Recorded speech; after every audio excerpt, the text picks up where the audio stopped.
Your education চ্যানেলের পক্ষ থেকে সকল শিক্ষার্থীকে শুভেচ্ছা জানাই। তোমরা যারা নবম শ্রেণীতে পড়ছো, তোমাদের ইংরেজি লেসন 7-এ যে লেসনটি রয়েছে তার নাম হলো টম লসেস আ টুথ। এখান থেকে ইতিপূর্বে আমরা লাইন বাই লাইন আলোচনা করে দিয়েছি, ব্যাখ্যা বিশ্লেষণ এবং বঙ্গানুবাদ সহ আমরা পড়েছি। এবার এই অধ্যায় থেকে যে অ্যাক্টিভিটি অথবা যে এক্সারসাইজগুলো তোমরা পরীক্ষার জন্য প্রস্তুতি নেবে সেগুলো এই ভিডিওতে আলোচনা করে দিচ্ছি। তাই যারা নতুন রয়েছে তাদেরকে বলবো অবশ্যই চ্যানেলটি সাবস্ক্রাইব করে ঘন্টা চিহ্নটা অন রাখবে, কারণ এর পরবর্তীতে আমরা সাজেশন ভিত্তিক এক একটা অধ্যায় থেকে কি কি প্রশ্ন হতে পারে সেগুলো নিয়ে আলোচনা করব। আর সেগুলো পেতে হলে তোমাদেরকে অবশ্যই তাহলে এখন আমরা দেখে নেব যে এই অধ্যায় থেকে যে এক্সারসাইজ বা অ্যাক্টিভিটিগুলো তোমাদের পরীক্ষার জন্য গুরুত্বপূর্ণ সেগুলো। দেখো, তোমরা এই অধ্যায় থেকে প্রথমে যে এক্সারসাইজ 1 রয়েছে ওটা করবে। কি রয়েছে দেখো, tick the correct answer from the given alternatives, অর্থাৎ সঠিক উত্তর আমাদের নির্বাচন করতে হবে। প্রথমটা দেখো রয়েছে, Tom felt measurable on the mornings of Sunday, Monday, Thursday নাকি স্যাটারডে। এর আগের দিন যাদের টেক্সটটা পড়িয়েছি তারা সঠিক উত্তর করতে পারবে। বলো তো সঠিক উত্তর কোনটা হবে, কমেন্ট বক্সে কমেন্ট করে জানাও। হ্যাঁ, সঠিক উত্তর হলো মন্ডে। তারপর একটা কী রয়েছে বলো তো, তারপরটা রয়েছে দেখো, if aunt Polly was to know that Tom had a loose tooth he would. কোনটা হবে বলো তো? অপশান এ রয়েছে call a doctor, option B রয়েছে bring him some medicines, option C রয়েছে শিওরলি পুল ইট আউট, আর option D রয়েছে tell him to rest. তাহলে সঠিক উত্তর কী হবে বলো তো? দেখি তোমাদের মধ্যে কি সঠিক উত্তর করতে পারো। হ্যাঁ, সঠিক উত্তর হলো option C, surely pull it out. তারপরে দেখো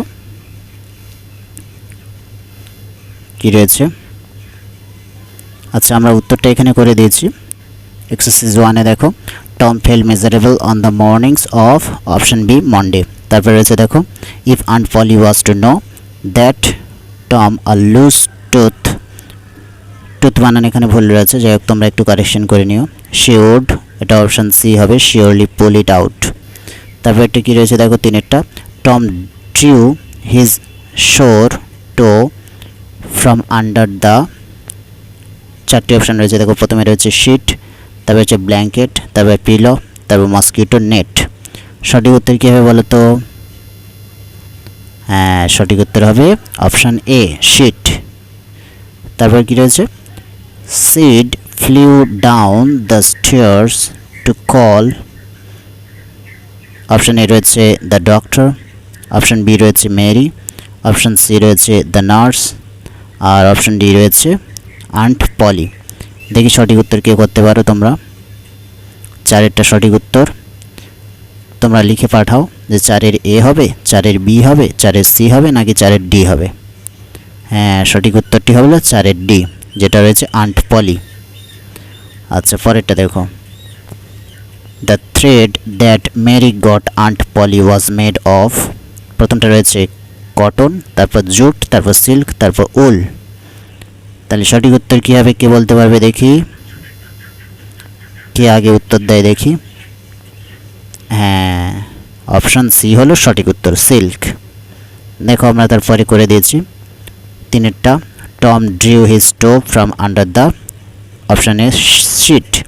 তারপর 4-টা দেখো, Sid flew down the stairs to call aunt Polly. তারপর রয়েছে দেখো, the thread Mary got aunt Polly was made of silk. এরপর তোমরা চলে যাবে এক্সারসাইজ 2। এই এক্সারসাইজ 2-তে প্রথমে কিছু প্রশ্ন দিয়েছে, এগুলির উত্তর আমাদের করতে হবে। প্রথমে দিয়েছে দেখো, which one of the Tom's tooth had come loose. তাহলে এর উত্তরটা বলে দিচ্ছে, আগে প্রশ্নগুলো বলি ভালো করে দেখো। 2 দিকে প্রশ্ন আছে, how are Sid and Mary related to him. তারপরে আছে, why did Tom ask Sid not to steer him. তারপরে হচ্ছে why did Tom pretend his toe was paining.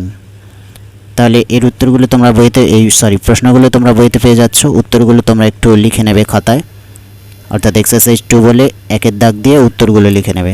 ওকে, প্রথমে দেখো একের দাগের উত্তরটা আমরা বলে দিচ্ছি। এই উত্তর করে দিয়েছি দেখো, one of Tom's upper teeth had come loose, অর্থাৎ উপরের দাঁত নড়ছিল, তাই না? তারপরে দেখো দুইটা কি উত্তর করেছি, in the story Sid was Tom's brother and Mary was his cousin. তাহলে টমের সাথে সিডের বা মেরির কি সম্পর্ক রয়েছে? সিড হলো টমের ভাই এবং মেরি হলো টমের খুড়তুতো বোন। তারপরে উত্তর দেখো, 3 দাগের উত্তরটা কি রয়েছে, Tom ask Sid to stare him because it might হিম।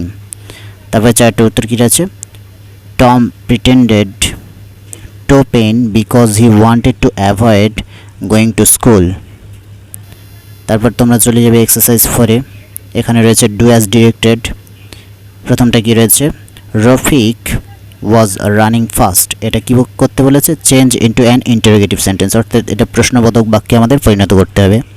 তারপর রয়েছে দেখো বিটা, the boy would never forget the exciting incident, এটা কি করতে বলেছে, change into an affirmative sentence, অর্থাৎ এটা হ্যাঁবাচক বা হ্যাঁসূচক বাক্যে পরিণত করতে বলেছে। তারপর দেখো we had a wonderful time last evening, এটা কি করতে বলেছে দেখো, change into an exclamatory sentence, অর্থাৎ এটা বিস্ময়বোধক বাক্যে পরিণত করতে বলেছে বা বিস্ময়সূচক বাক্যে। তারপর কি রয়েছে, he loves to play football, এটা করতে বলেছে change into an interrogative sentence, অর্থাৎ প্রশ্নবোধক বাক্য। তারপর কি রয়েছে, রিনা ট্রাইড অল হার প্ল্যান্স, এটা রয়েছে change into a negative sentence, এটা নাবাচক বা নাবোধক বাক্যে পরিণত করতে হবে। তারপর কি রয়েছে দেখো, শাট the door Robin, change into an assertive sentence, এটা হ্যাঁবাচক সেন্টেন্স তৈরি করতে হবে। তাহলে এবার উত্তরগুলো দেখে নাও তোমরা। প্রথমটা রয়েছে রফিক ওয়াজ রানিং ফাস্ট, এটা ইন্টারোগেটিভ করতে বলেছে, তাহলে এটা কি হবে, was Rafiq running fast. Okay, তারপর কি রয়েছে দেখো বিটটা, the boy would never forget the exciting incident, এটা কি হবে, এটা করতে বলেছে অ্যাফার্মেটিভ অর্থাৎ হ্যাঁবাচক, তাহলে করতে হবে the boys would always remember the exciting incident. তারপর সিটটা কি রয়েছে, we had a wonderful time last evening, এটা করতে বলেছে এক্সক্লামেটরি সেন্টেন্স অর্থাৎ বিস্ময়বোধক বাক্যে, তাহলে কী করবে, what a wonderful time we had last evening.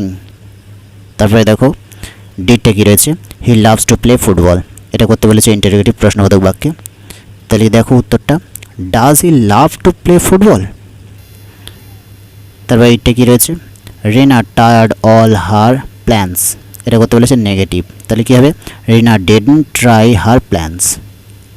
তারপর কী রয়েছে, শাট দ্য ডোর রবিন, এটা অ্যাসার্টিভ করতে বলেছে, রবিন শাট দ্য ডোর, হয়ে গেল। তারপর রয়েছে এক্সারসাইজ 5টা তোমরা করবে। এক্সারসাইজ 5-এ রয়েছে গ্রুপ ভার্ব বা ফ্রেজাল ভার্ব, এটা কীভাবে করতে হয় তোমরা নিশ্চয়ই জেনেছো, আর যদি না জেনে থাকো তাহলে অবশ্যই জানাও কমেন্ট বক্সে, তোমাদেরকে এটা শিখিয়ে দেবো। আর এর আগে যে ডু অ্যাজ ডিরেক্টেড এর মধ্যে যদি কোনো সমস্যা থেকে থাকে এটাও কমেন্ট বক্সে তোমরা কমেন্ট করতে পারো, এর জন্য আলাদা ক্লাস নেব। ওকে, দেখো এখানে রয়েছে ফ্রেজাল ভার্ব আর তার লিস্টও নিচে দেওয়া রয়েছে, এই লিস্ট থেকে খুঁজে নিয়ে আমাদেরকে ওই যেগুলো আন্ডারলাইন করা রয়েছে ওখানে বসাতে হবে, আন্ডারলাইনে যে শব্দগুলো রয়েছে ওগুলোর পরিবর্তে। তাহলে প্রথমটা রয়েছে দেখো, the enemy surrendered without a fight, তারপরে রয়েছে দেখো, the child was cured in a month, তারপরে রয়েছে the police investigated the case, তারপরে রয়েছে দেখো, Puja could understand what her sister said, তারপরে দেখো, the old man could not remember his childhood experiences. তাহলে নিচে আমাদের লিস্ট অফ ফ্রেজাল ভার্ব রয়েছে দেখো, look into, make out, look for, come round, give in, call up. তাহলে এইগুলো ওই শূন্যস্থানের জায়গায় আমাদের বসাতে হবে, অর্থাৎ যেখানে আন্ডারলাইন রয়েছে ওই শব্দগুলোর বদলে এগুলো বসাতে হবে। তাহলে আমরা উত্তরটা এবার দেখে নিই। দেখো প্রথমটা হবে এরটা, দ্য এনিমি, ওখানে ছিল কি সারেন্ডার্ড, সারেন্ডার্ডের বদলে এখানে কি হবে, gave in. Okay, gave in, যেহেতু সারেন্ডার্ড এর সাথে ইডি যোগ আছে অর্থাৎ এটা ফার্স্ট ফর্ম করা আছে, সেজন্য আমাদের গিভ থেকে গেভ হবে। অর্থাৎ আমাদের গিভ ইন যেটা ছিল ফ্রেজাল ভার্বের মধ্যে, সেটা এখানে গেভ হয়ে যাবে। ঠিক আছে, যেহেতু গিভ গেভ গেভেন আমরা প্রেজেন্ট পাস্ট ফার্স্ট পার্টিসিপল এইভাবে ভার্বের যে ফর্মগুলো শিখেছিলাম সেই ফর্মের মধ্যে এটা 2 নম্বর ফর্ম। ওকে, সেই জন্য তাহলে এটা গেভ ইন হয়ে গেল। তারপর বিটটা কি রয়েছে, বিটটা আছে দ্য চাইল্ড, এখানে ছিল কিওর্ড, কিওর্ডের বদলে কি হয়ে যাবে কেম রাউন্ড, তাহলে এটাও পাস্ট ফর্ম ছিল।